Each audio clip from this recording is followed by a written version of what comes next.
ASR சேனலில் பல பதிவு பார்த்துட்ருக்கோம். இதில் 10ஆம் வகுப்பு மாதிரி வினாத்தாள் பகுதி வினாத்தாள் 6 ஒரு மதிப்பெண் வினா. ஒரு மதிப்பெண் வினாவுக்கு 15 ஒரு மதிப்பெண் வினா எழுத வேண்டியிருக்கும். ஒரு மதிப்பெண் வினா. காய்ந்த இலையும் காய்ந்த தோகையும் நிலத்துக்கு நல்ல உரங்கள். இத்தொடர் உணர்த்தும் அதற்குரிய விடைகள். உனக்கு பாட்டுக்கள் பாடுகிறோம், உனக்கு புகழ்ச்சிகள் கூறுகிறோம். பாரதியாரின் இவ்வடிகள். கண்ணதாசனின் இயற்பெயர். அருந்துணை என்பதை பிரித்தால் பொருள். சித்தாளி என்னும் பாடலின் ஆசிரியர்.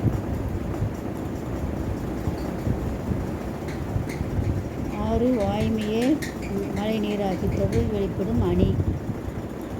வீட்டை துடைத்து காயமடித்தல் இவ்வடி குறிப்பிடுவது.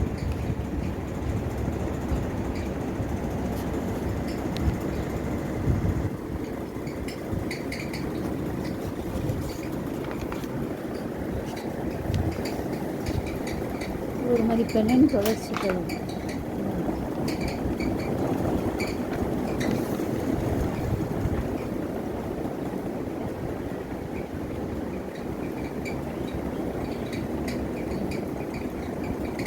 அடுத்த பகுதி 2 மதிப்பெண் வினாக்கள். மெய்கீர்த்தி பாடப்பொருளின் நோக்கம். விடைக்கேற்ற வினா அமைப்பு. 18 பாசகர் வாசகர் பல்வணியினர் உமனர். சிலப்பதிகாரம் காட்டும் வணிகங்கள். கண் என முடியும் திருக்குறள். எவையேனும் 5 வினாக்களுக்கு விடையளி. பழைமொழிகளை நிறைவு செய்தல். இலக்கண குறிப்பு. மால் பொருளும் இலக்கண குறிப்பும். அண்ணன் நேற்று வந்தது. அண்ணன் புறப்படும் போது அம்மா வழி அனுப்பியது. இதில் வலுவை வளாநிலையாய் மாற்றுதல். தமிழில் கலைச்சொல் தருக. ஈவகணியின் வகைகள். சொற்களை குறித்து பார்த்து பொருள் தருதல். ஒழிந்து பகுபத உறுப்பிலக்கணம். அடுத்தது 3 மதிப்பெண் வினாக்கள். ஒவ்வொரு பகுதியிலிருந்து 2 வினாக்கள் எழுத வேண்டும். வினாவுக்குரிய விடைகள்.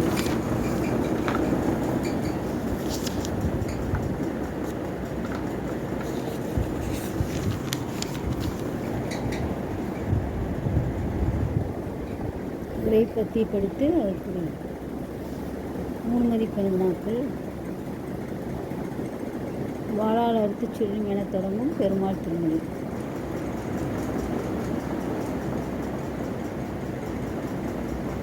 உவமையை பயன்படுத்தி சொற்றொடர் உருவாக்குதல். அழகிட்டு வாய்ப்பாடு. அணி இலக்கணம். இது 5 மதிப்பெண் வினாக்கள். கருணையின் தாய்மறைவிற்கு வீரமாமுனிவர் தம் பூக்கள் போன்ற உருவகம் மலர்களால் நிகழ்த்திய கீதாஞ்சலி. நாளிதழ் ஒன்று பொங்கல் மலரின் உழவுக்கும் தொழிலுக்கும் வந்தனை செய்வோம் இருக்கட்டுக. பள்ளித்தொழிலில் பணப்பை வெளியிடும் உட்படுத்தல். படம் நடத்தும் கருத்து நயமுள்ள தொடர்பு. வடிவம் தட்டச்சர் பணிவாய்ப்பு. வெயிலின் போது உங்களையும் குடும்பத்தையும் பாதுகாப்பது மொழிபெயர்ப்பு. அடுத்த பகுதி மாற்றுத்திறனாளிக்குரிய பணி.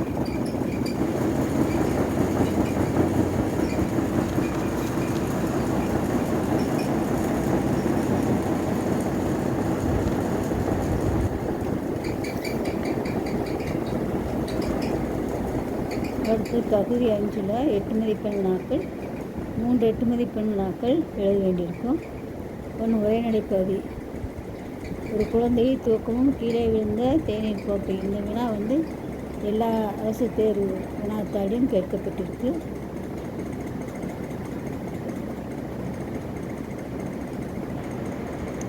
அடுத்தது இறைவன் புலவர் இடைக்காடனாருக்கு குரலுக்கு செவிசாய்த்த நிகழ்வை நயத்துடன் எழுதுக. ஒரு செய்யுள் நடுவினா 8 மதிப்பெண் வினாவிற்கு ஏற்பட்டிருக்கு. அடுத்தது துணைப்பாடம். அறிவிலா ஸ்டீபன் ஹாக்கின்ஸ் ஒருவன் இருக்கிறான் என்று சொல்ல. அடுத்து பொதுக்கட்டுரையில் நாட்டு விழாக்கள். விடுதலை போராட்ட வரலாறு. விடுதலை வேள்விகள். விடுதலை நாட்டு நலத்தினத்தில் முன்னேற்றத்தில் மாணவர் பங்கு ஆகிய குறிப்புகளை கொண்டு கட்டுரை எழுதுதல். அடுத்து சாலை பாதுகாப்பு. சாலை பாதுகாப்பில் சாலை விதிகள், ஊர்தி ஓட்டுநருக்கான நெறிகள், விபத்துக்களை தவிர்ப்போம், விழிப்புணர்வு தருவோம் என்ற குறிப்புகளை பயன்படுத்தி சாலை பாதுகாப்பு என்ற தலைப்பில் கட்டுரை எழுதுக. இந்த பகுதியில் பாருங்கள், இதற்குரிய விடைகளை தயார் செய்து கொள்ள. நன்றி.